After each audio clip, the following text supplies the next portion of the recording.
back room of the dive bar. George the sommelier held the glass high and let his smile curdle into disgust. This is the vintage you recommended for this tasting? Barely drinkable. Paul didn't flinch. He reached across the bar and slid the glass back toward the sommelier. The movement was slow, deliberate, the kind of move that ends arguments without speaking. I've spent 15 years earning my credentials. And you? What? A weekend bartending course? The room had gone very quiet. The other guests at the tasting table forgot their own glasses. I don't need a certificate to know what people actually like to drink. You think a dive bar opinion qualifies you to critique a sommelier? Please. The bartender's easy grin never left him. Even as the silence stretched, George stared at him, his jaw tight. The air in the room thickened with unspoken challenge. You have nerve talking back. Let's settle this the real way. Blind tasting. 5 wines. You and me. When do we start? The room stirred. Someone at the tasting table whispered to their neighbor. This was better than any planned flight. Here is how it works. You'll taste, identify grape, region, vintage. No hints, no help. Let's see what a weekend course taught you. Sounds fair. You pour the first. Glasses were lined up, numbered, covered in paper bags. The ritual stripped wine to its barest form. 2 seats faced each other across the wood. The rules were simple. Taste, right, no talking until both had answered. This should be over quickly. He'll embarrass himself in front of everyone. He has no idea. The first covered glass sat between them like a dare. The entire bar leaned in. George lifted the first covered glass with the theatrical precision of a surgeon, swirling and sniffing before he ever tasted. Chateau Margaux, 2005. A grand vintage for a grand room. He set the glass down with a flourish, looking across the table with unearned triumph. Paul took the glass without a word. He held it to the light, swirled slowly, and breathed in. Côte du Rhône Villages, 2012. Mostly Grenache, with a thread of Syrah. George blinked. His lips parted, but no sound came out. The room had gone deathly still. He tried to laugh it off, but the sound cracked and died in the silence. From the back table, the first whisper broke like a stone through glass. He must have seen the bottles. It's the only explanation. But Paul simply wiped his hands on his apron and waited for the next pour. The second glass arrived. George snatched it before Paul could reach, his frown deepening into open hostility. Amarone, 2009. I'd know that raisined depth anywhere. It's a young Barolo, 2016. Crushed rose petals and tar from a south-facing slope in Serralunga. George stared at the glass as if it had betrayed him. His mouth fell open, but no words came. You've seen the bottle order. This whole tasting is a setup. I haven't left the bar, but if you think I cheated, change the next wines yourself. George jabbed a finger at the remaining glasses. His voice pitched higher. The event organizers stepped forward. The remaining wines would be poured in random order. Out of sight, a woman at the back pressed a hand to her mouth. The allegiances in the room had shifted. George's polished shoe tapped a frantic rhythm under the table. The ground had cracked beneath him. The third round arrived with a new protocol. Glasses numbered not by flight, but by chance, poured hidden from both men. George poured with a hand that was no longer steady, his earlier bravado a distant memory. Chateau d'Yquem, 2007, Sauterne Elegance. A murmur rippled through the crowd. A few guests exchanged glances. It wasn't a sweet wine. Dry ferment from Tokaj, 2013. There's slate on the finish. Northern Hungary, late harvest. George's hand froze halfway to the table. The stem clinked against the wood, and his fingers betrayed him. His face went slack, the last thread of composure snapping. A woman at the back exhaled audibly. No one bothered to whisper anymore. Paul's answer had silenced the room. He's not supposed to know this. None of them know Tokaj this way. The gap between the two men had become a chasm, and everyone in the bar could feel it widening. 3 lucky guesses don't make you a sommelier. Let's see you do it with a wine you haven't memorized. Choose any bottle behind the bar. No numbers, no flights, just taste. The room went perfectly still. A few guests straightened, sensing the danger in Paul's offer. I'll find something no dive bar ever stocks. He'll be exposed. George stalked behind the bar, fingers trailing over labels, until he found a bottle coated in dust. Old vine, Sinsault from Lebanon's Bekaa Valley. 2010, there's sun-baked earth and a thread of orange peel. George staggered back a step. Sweat slipped down his temple and onto his collar. He didn't answer. Couldn't. His manicured hands hung limp at his sides. A guest near the back choked on a nervous laugh. No one else made a sound. The sommelier was cornered in a trap of his own making, and everyone saw it. This entire bar is a setup. You rigged the bottles. No one could know those wines without inside help. A sharp collective gasp cut the air. Every head turned toward the two men. I've never seen any of those bottles before tonight. You chose one yourself. Then where did you learn to identify them so precisely? No weekend course teaches Bekaa Sinsault. The event organizer placed a hand flat on the table, looking deeply offended, but said nothing. Paul's hand drifted up and touched something under his apron. Something small and metallic that had never been visible before. The room leaned in, breath held. No one dared move. What are you hiding? You owe me an answer now. Not yet. He's not ready for what comes next. But George kept staring across the table, his demand a knife between them, refusing to be ignored. Paul held George's gaze for 3 long seconds. Then he reached beneath his apron and pulled a thin chain free. A small silver cup swung against his chest, a sommelier's taste Evan, worn and polished from years of use. Where did you get that? That's not a bartender's tool. The room went utterly silent. Every guest at the tasting table stared at the gleaming cup. It was given to me 10 years ago by someone who thought I'd change the wine world. He was a sommelier, a real one, and I just tried to humiliate him. Paul didn't elaborate. He just stood there, the tastiven hanging as a quiet accusation. People shifted in their seats, exchanging glances that said everything their mouths couldn't. They're all waiting for an explanation, but I am not ready. Not yet. George's face was a study in ruin. His hand lifted, then dropped, as if he'd lost the right to speak. Paul took a slow breath.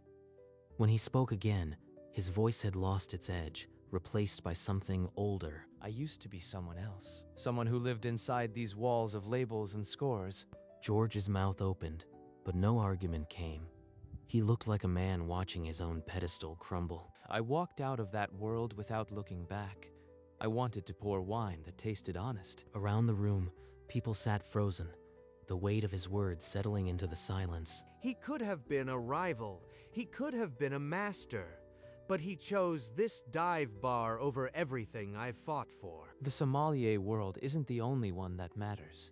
Some of us found truth outside it. George's jaw worked, but he couldn't form words. Shame had sealed his throat.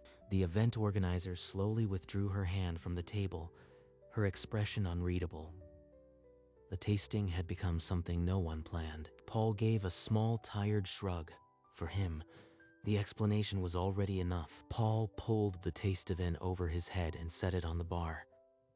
The chain coiled like a spent argument. 6 years ago, I was named Master Sommelier, traveled the globe, judged competitions, wrote tasting notes for collectors. George's skin went gray.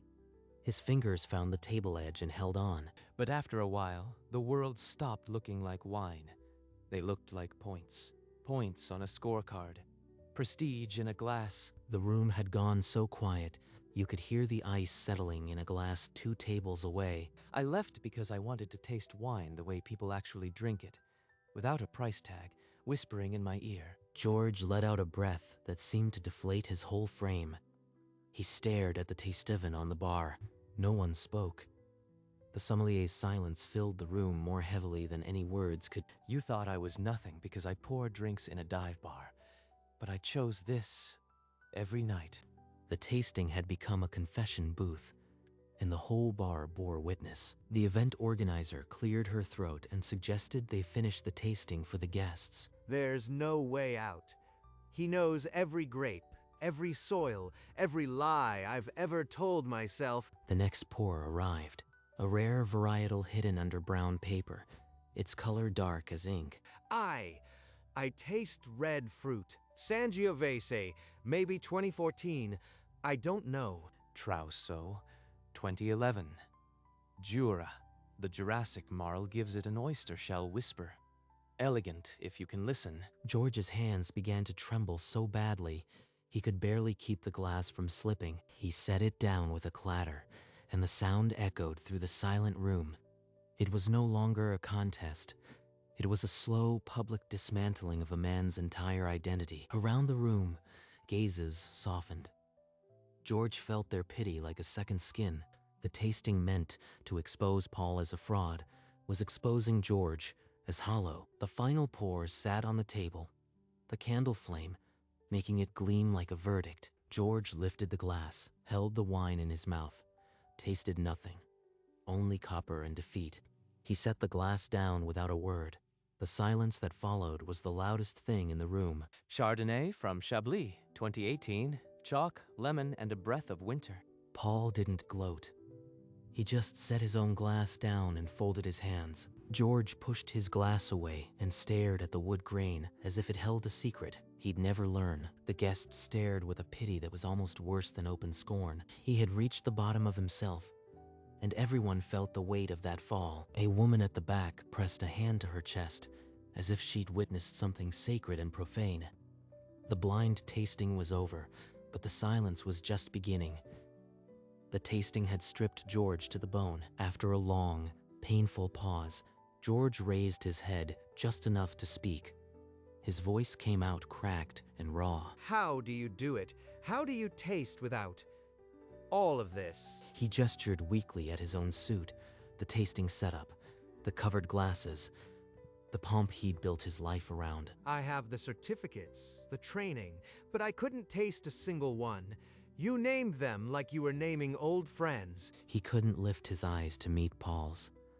The question hung between them, raw and honest for the first time. The entire room leaned in, every breath held, every face turned toward the two men. He's finally asking the right question. Paul set his napkin aside and gave George his full attention, but he didn't answer yet. The silence was his first lesson. The silence stretched, thick with anticipation and an almost unbearable compassion. No one dared fill it. For the first time, the sommelier was not the one measuring. He was the one waiting to be measured. Paul didn't rush to fill the silence. He finished wiping his hands, then set the rag aside, each movement unhurried. He turned his full attention to George, his gaze steady but not unkind. The taste-of-in still lay on the bar between them, a silent emblem of everything that had passed. George kept his eyes fixed on the table, his hands motionless. He had asked the question, but he couldn't bear to face the answer. The silence in the bar grew so complete that the soft hum of the refrigerator became audible. Paul let the quiet stretch until it held its own weight, a lesson living in the space between words.